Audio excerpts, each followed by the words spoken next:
역류성 식도염을 방지하기 위해서는 네. 밤에 먹는 야식을 피해 주시고요. 아. 과음이나 카페인 함량이 많은 음료, 커피나 콜라, 홍차, 초콜릿 등을 피해 주시는 게 좋습니다. 또한 기름진 음식이 또 위 식도 사이에 있는 괄약근을 이완시키기 때문에 피해 주시는 것이 좋습니다. 네, 식습관도 원인이 되고요. 네. 그리고 또 하나는 스트레스로 인한 것도 원인이 스트레스요. 있습니다. 구조적 병변이 없는 역류성 식도염 같은 경우는 저는 두 가지로 나누어서 진료를 보고 있습니다. 첫째는 스트레스성 혹은 남들보다 조금 더 예민한 성격을 가진 원인이 하나 있고요. 두 번째는 불규칙한 생활 습관으로 인한 것으로 보고 있습니다. 인체의 자율신경은 교감신경과 부교감신경으로 나뉩니다. 교감신경은 위험이 닥쳤을 때 도망가기에 활성화되도록 최적화된 몸을 만드는 도록 도와주고요. 부교감신경은 인체가 편안할 때 에너지를 축적할 수 있도록 도와줍니다. 평소에 스트레스가 많으신 경우라면은 교감신경이 항진이 될 수밖에 없습니다. 살기 위해서죠. 이렇게 교감신경이 항진이 되면 심장이 두근거리면서 열이 발생합니다. 또 폐와 대장, 방광이 활성화가 됩니다. 왜냐하면 열심히 뛰기 때문에 산소가 부족해서 폐가 활성화가 되고요. 몸에 불필요한 물질을 굳이 갖고 있는 것이 불리하기 때문에 소변, 대변 등을 배출하도록 도와줍니다. 그렇다면 모든 내장기가 다 활성화가 될까요? 그것은 아닙니다. 네, 긴 시간이 필요한 소화기 계통은 오히려 억제가 됩니다. 즉 식도, 위, 소장 등은 활성이 억제가 돼서 소화력이 급격하게 떨어지게 되는 거죠. 저희가 중대한 시험을 앞두고 갑자기 식욕이 떨어지고 화장실을 자꾸 가게 되는 것은 기본적으로 산 후와 지금 현재 체중 사이의 몸무게 비교를 한번 해봐야 되는데요. 그걸 해보고 나서도 체중이 10kg 이상의 차이가 난다면은 다이어트를 꼭 해주셔야 됩니다. 산 후에는 기초대사량이 떨어져 있기 때문에 조금만 먹어도 살이 찌는 체질로 바뀔 수가 있습니다. 그래서 다이어트 감량기에는 식단 조절과 유산소 운동, 즉 한 30분 정도, 1시간 정도 걷기를 병행해 주셔서 다이어트를 진행해 주셔야 되고요. 원하시는 몸무게에 어느 정도 도달이 되셨다 하시면은 요요 방지 기간이라고 해서 한 달 정도 텀을 주시면서 식단도 칼로리 조금씩 올리시고, 그리고 이때는 근력 운동 위주로 해주시면은 다이어트에 성공적으로 끝낼 수 있게 됩니다. 다이어트에 가장 많이 복용하는 한약은 아무래도 마왕입니다. 마왕이요? 네, 마왕은 기본적으로 가만히 있어도 몸이 운동하게 하는 성분이 있고요. 식욕이 억제가 되는 성분이 있습니다. 근데 이 부분에서 있어서는 좀 주의를 하셔야 돼요. 어떤 부분이요? 하루에 25g 이상을 복용할 때에는 심장이 두근두근거리고 두통이 발생하고 또 우울증도 올 수가 있습니다. 네. 그래서 꼭 전문가와 상담 후에 복용하시도록 하는 게 좋겠습니다.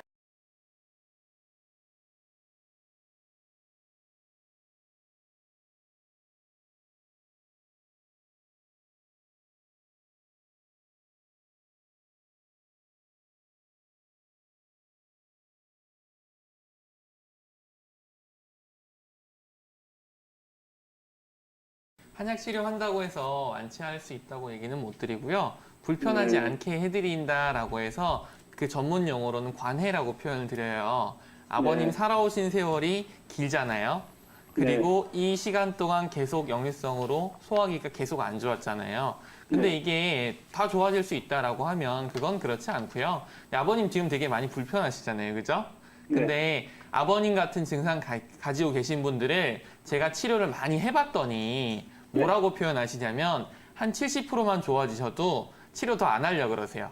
그 정도로 아주 기분 좋아하시고 너무 행복해 하시고 정말 좋아하십니다. 예, 그 정도만 치료돼도 살만하실 거고, 아버님이 평생 동안 소화기 좋아본 적이 없잖아요. 그죠?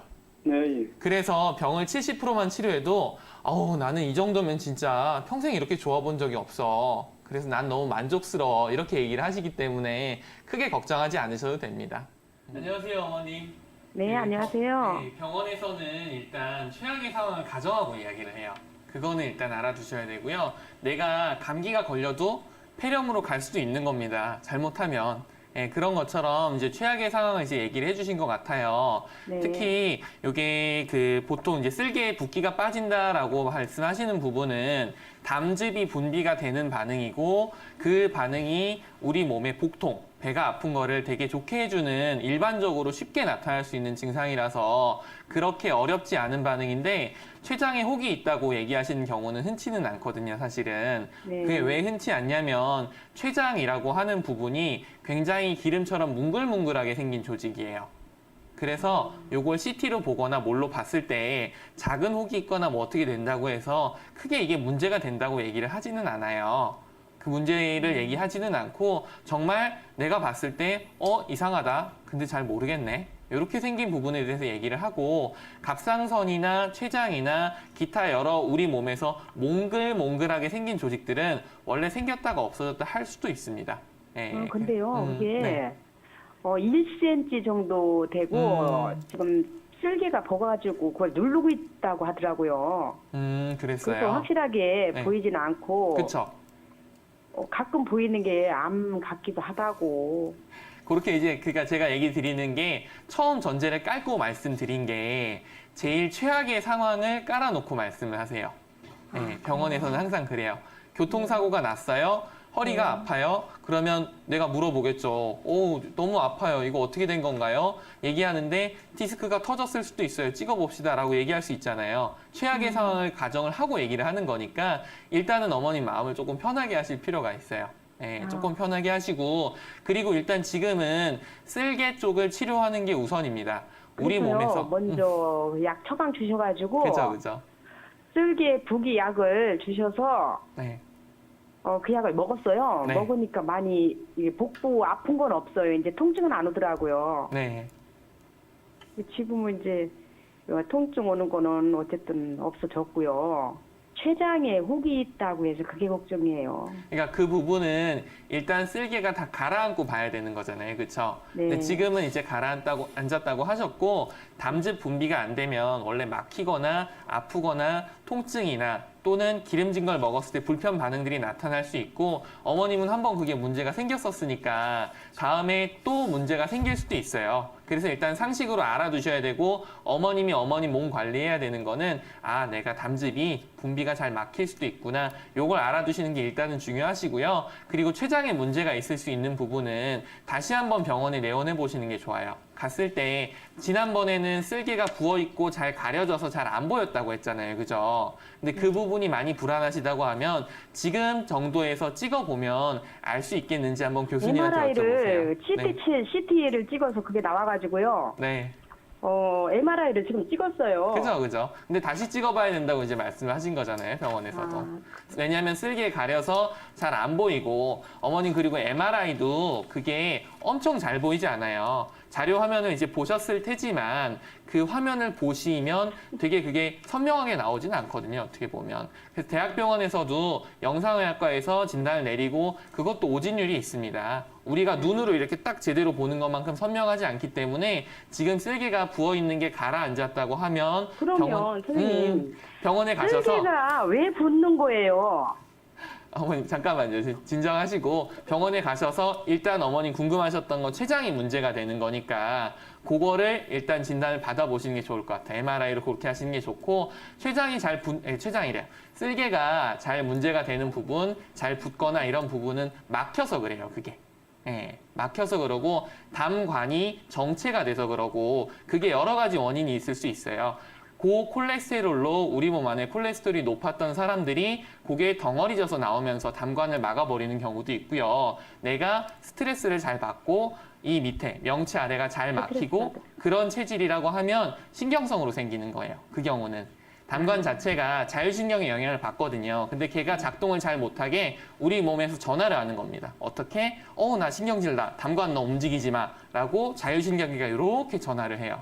그래서 그런 부분을 조절을 하기 위해서는 스트레스 덜 받고 사람이 현대사회 살면서 안 받을 수 없으니까 잘 풀어주시고 이런 부분들이 중요하고요. 그 다음에 음식 종류들에서 그 음식 티칭이 되게 중요해요. 그래서 기름진 음식이나 이런 것들 좀 피해 주시고 그런 것들도 중요합니다. 정확한 요인 같은 경우에는 생활 자체를 탄탄하게 봐야 되거든요. 그래서 한의원 내원하셔서 맥 짚어보시고 나는 담관이 정체되는 쓸개가 붙는 유형 중에서 어떤 유형인지 한번 진단을 받아보시는 게 좋을 것 같아요.